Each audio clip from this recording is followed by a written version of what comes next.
اتنی اسٹرانگ عرب اکانومی، اتنی بڑی افغان فورسز،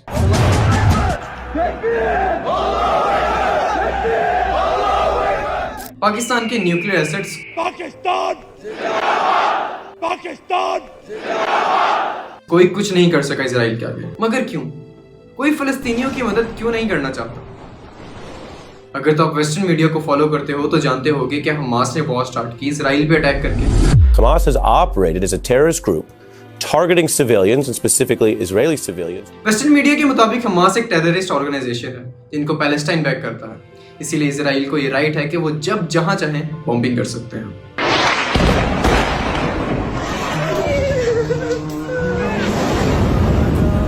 اگر آپ عرب میڈیا کو فالو کرتے ہو تو جانتے ہوگے کہ حماس ایک ریزسٹنس فورس ہے جو اسرائیل کو پیلسٹائن پہ کمپلیٹ ٹیک اوور سے بچانے کے لیے بنی ہے، اور اسرائیل معصوم لوگوں کو حماس کی آڑ میں نشانہ بنا کر پورے پیلسٹائن پہ قبضہ کرنا چاہتا ہے.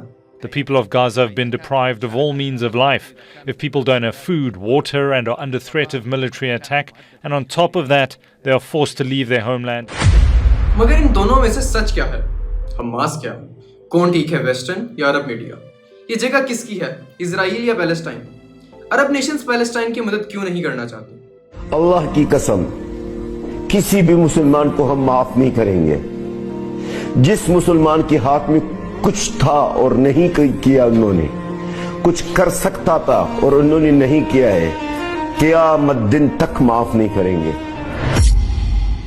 ان تمام سوالوں کا جواب اس ویڈیو میں ملے گا. اس سرزمین پہ سب سے زیادہ پروفٹس آئے، مگر افسوس اسی جگہ سب سے زیادہ خون بہایا گیا. پچھلے 3000 سالوں میں یہاں جیو، کرسچن، مسلم سب نے رول کیا. ہزاروں سال پہلے ایجپٹ سے لوگ اسرائیل ہجرت کر کے آئے اور یہاں کئی میسنجرز آئے. یہاں سے ہوا جیو ہسٹری کا آغاز. جیوز کے لیے ٹیمپل آف سلیمان ایک ہولی پلیس تھی، جس کے بعد یہاں جیسس حضرت عیسیٰ علیہ السلام آئے اور کرسچینٹی کا آغاز ہوا. جیوز نے ان پر ظلم کیا اور کرسچن کے مطابق انہیں سولی پر چڑھا دیا گیا، جبکہ مسلمانوں کے مطابق آخری وقت میں انہیں آسمانوں پر بلا لیا گیا. یہ باتیں کرسچنس کو یاد رہیں. پھر جب وہ پاور میں، انہوں نے اس لینڈ کو کیپچر کیا اور جیوز کو یہاں سے بھگا دیا اور اپنا چرچ بنایا. اس کے بعد مسلم رول آیا. عمر خلیفیٹ میں اس لینڈ کو مسلمز نے آکوپائی کیا. آلدو جیوز کو یہاں رہنا الاؤ نہیں کیا گیا، مگر انہیں اپنے ٹیمپل کو وزٹ کرنے کی اجازت مل گئی.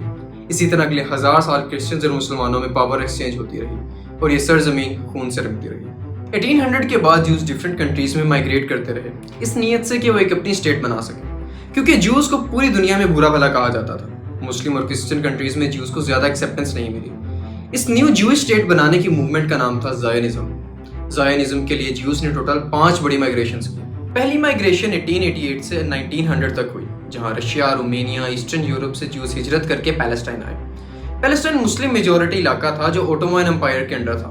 وہاں کے لوگوں نے جیوز کو ایکسیپٹ کیا اور پرماننٹ سیٹلمنٹس بنوائی. According to history books and articles, Ottoman کے دور میں یہاں مسلم میجورٹی تھی، مگر جیوز اور کرسچن سب مل کر رہتے تھے. کسی قسم کا کوئی جھگڑا یا فساد نہیں تھا. فرسٹ مائگریشن کے بعد بہت بڑی تعداد جیوز رشیا چھوڑ کر یہاں آ گئی.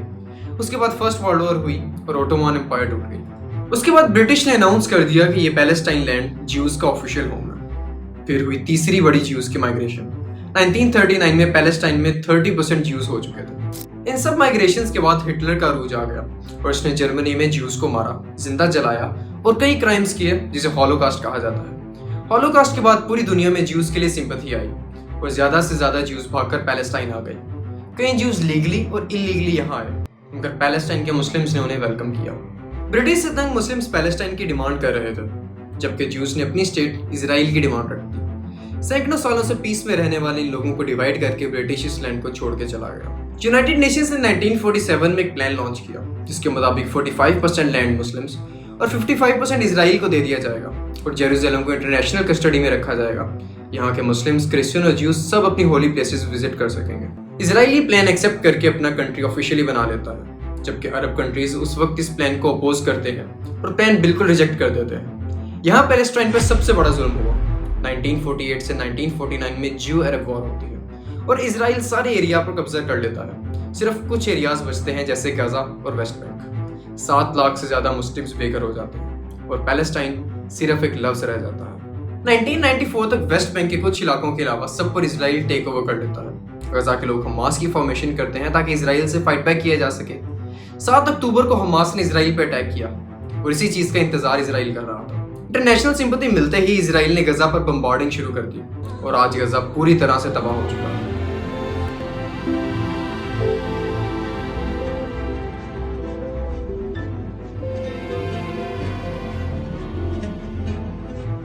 مگر سب سے بڑا سوال یہ ہے کہ جب یہ سب ہو رہا تھا باقی کنٹریز کہاں تھے؟ کسی نے غزہ کو بچایا کیوں نہیں؟ کسی نے اسرائیل کو انلیگل لینڈ ٹیک اوور کرنے سے کیوں نہیں روکا؟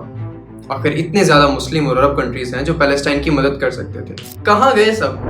ان 70 سالوں میں بہت جانوں کا نقصان ہوا. اب تک 1,36,000 پیلسٹینینز اور 24,000 اسرائیلیز کی ڈیتھ ہو چکی ہے. صرف غزہ جینوسائیڈ میں 1400 اسرائیلیز، جس میں 700 کے قریب سولجرز کی ڈیتھ ہوئی، جبکہ غزہ میں 45,000 سے زیادہ لوگ شہید ہوئے، جن میں اکثریت عورتوں اور بچوں کی تھی. اب تک 2.5 لاکھ اسرائیلی اپنے گھروں سے دور ہو چکے ہیں. غزہ میں 17 لاکھ لوگوں کو اپنے گھر چھوڑنے پڑے، جو وہاں کی 80% سے زیادہ آبادی تھی. اسرائیلی بچوں میں مسلمانوں کے خلاف ارلی ایجوکیشن میں ہی نفرت ڈال دی جاتی ہے. انہیں بچپن سے بتایا جاتا ہے کہ مسلم ٹیررسٹ، لو لیول فارمرز اور ریفیوجیز ہیں. اسی طرح اس رپورٹ کے مطابق 124 بکس میں مسلمز کو وائلنٹ، پریمیٹو، انٹرسٹورتھی کہا گیا ہے. بچپن سے اسرائیلی ایسا مائنڈ سیٹ بنا دیتے ہیں کہ مسلم جیو ہیٹ اور بڑھے. اس کے ریزلٹس ہمیں جینوسائیڈ کی صورت میں نظر آ رہے ہیں. یونائٹڈ نیشنز کے مطابق ان سب کانفلکٹ میں 96% ڈیتھ پیلسٹینینز کی ہوئی. ڈیفینیٹلی ہم نے یہ تو فگر آؤٹ کر لیا کہ یہاں غلط کون ہے. اب مین سوال پر آتے ہیں. Why nobody wants to help Palestine? اسرائیل کی لوکیشن بہت امپورٹنٹ ہے.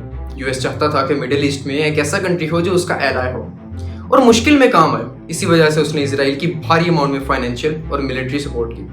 یہی وجہ ہے کہ آلموسٹ ہر کنٹری اتنا advance defence system, strong economy اور فیمس انٹیلیجنس سے الجھنے سے ڈرتا ہے.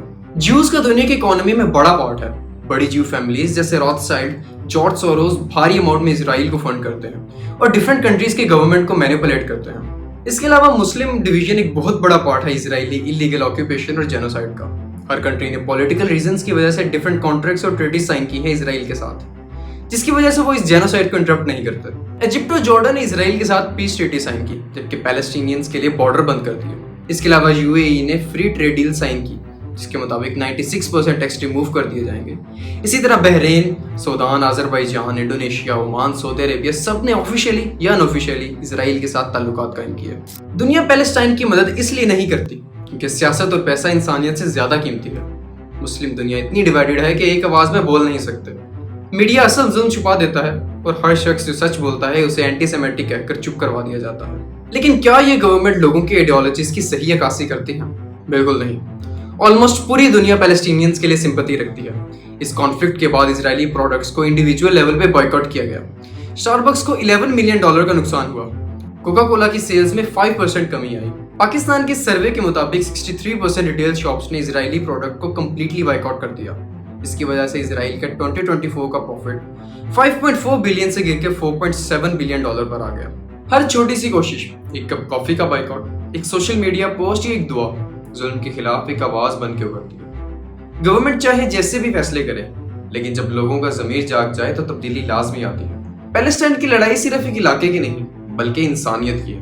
ملتے ہیں اگلی ویڈیو میں ایک نئی کہانی کے ساتھ. تب تک کے لیے اللہ حافظ.